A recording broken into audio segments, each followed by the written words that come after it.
What if everything Hollywood showed you about Cleopatra was a calculated lie designed to erase African greatness from history books forever? For 2 millennia, they've painted our Egyptian queen as a pale-skinned Roman beauty. Elizabeth Taylor. Gal Gadot. White actress after white actress. But the evidence they've buried tells a different story, one that would shatter their narrative of European supremacy. You're about to discover the archaeological proof, the ancient testimonies, and the DNA evidence that historians have ignored for decades. By the end, you know exactly why they've worked so hard to whitewash the most powerful man in ancient history. Cleopatra VII ruled Egypt from 69 to 30 BC. But here's what they don't teach you: she wasn't just any Egyptian ruler. She was the last pharaoh of a dynasty that had controlled the Nile for 3 centuries. The Ptolemies didn't conquer Egypt through war. They inherited it through Alexander the Great's death, when his generals carved up his empire. Now here's where the lies begin. Western historians claim the Ptolemies were purely Greek, never mixing with local populations. They want you to believe 300 years of Egyptian rule produced no intermarriage, no African blood.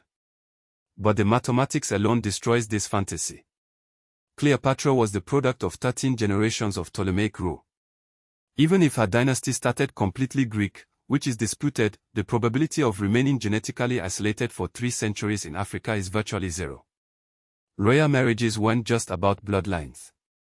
They were political alliances with powerful Egyptian families. The ancient sources tell us everything. Dio Cassius, the Roman historian, described Cleopatra's appearance using words that Romans reserved for people of African descent. He called her melanchrous, the Greek term for dark-skinned. Not olive. Not Mediterranean. Dark. But they buried this testimony for a reason. The coins, the primary evidence historians use to reconstruct ancient appearances, show a woman with distinctly African features. The British Museum holds Cleopatra's silver tetradrachm from 51 BC. Look at the nose structure, the lip fullness, the facial proportions. These aren't European features softened by artistic interpretation. These are the features of an African woman.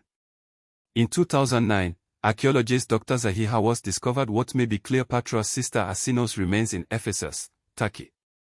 The forensic reconstruction revealed distinctly African skull structure. If her sister carried African genetics, what does that tell you about Cleopatra? The Roman propaganda machine had every reason to minimize Cleopatra's African identity. She wasn't just Egypt's queen, she was Julius Caesar's lover and Mark Antony's wife. She commanded naval fleets that nearly defeated Augustus at the Battle of Actium. An African woman almost conquered Rome. Imagine that reality reaching Roman citizens. An African queen who spoke 9 languages, commanded armies, and negotiated as equals with their greatest generals. That image would have shattered Roman racial hierarchies forever. So they rewrote her story. Made her exotic but not African. Seductive but not threatening. Beautiful but not black. Every retelling pushed her further from Africa and closer to European beauty standards. The Renaissance artists completed the transformation. Painters who had never seen Egypt, never studied Egyptian art, painted Cleopatra as a European woman in Egyptian costume. These images became the templates for centuries of misrepresentation. Hollywood sealed the deception. When they cast Elizabeth Taylor in 1963, they weren't just choosing an actress. They were choosing which version of history would reach millions. Taylor's Cleopatra became the definitive image: pale, European, safe. But evidence keeps surfacing. The 2022 genetic study of ancient Egyptian mummies revealed that pre-Islamic Egypt had significant sub-Saharan African ancestry. The people ruling these lands for millennia weren't Mediterranean Europeans. They were Africans.